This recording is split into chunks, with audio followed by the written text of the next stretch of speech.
ngaji seminggu sekali di air daek diuk nage di handapeun tangkal Ambon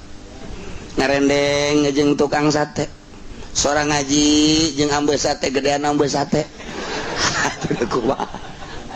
tetep bae ruhani teh teka bimbing ruhani jadi ieu jasmani bae nu kabimbing teh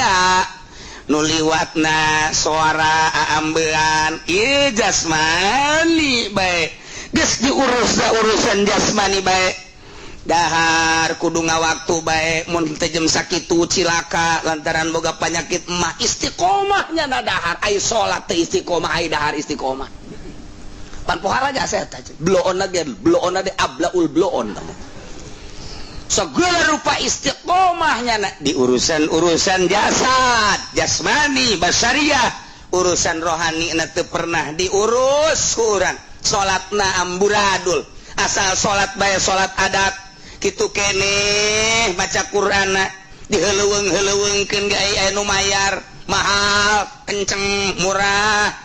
tepati kenceng bae anu ngondang teu maca-maca Quran teu baca-baca Quran aya bae anu ngondang rada gede deui merena ceramahna 2,5 jam lamun bangsa nu merena leutik ngan sakadar 1,5 jam leutik jasa asal datang bae. Assalamualaikum warahmatullahi wabarakatuh.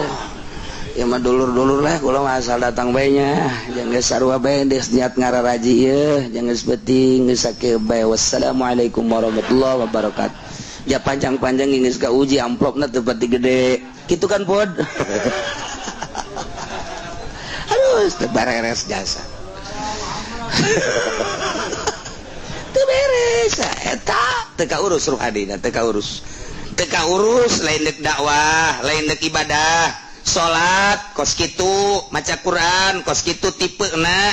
di ruang lingkup nage kos kitu ngaji di partai bae orang partai nage hayang make ngaji na kiaina eta bae di Golkar khususon ilarui kiai eta bae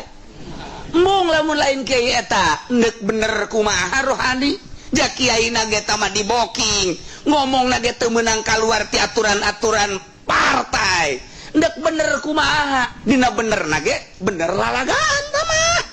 teu bisa kaasupan ku isme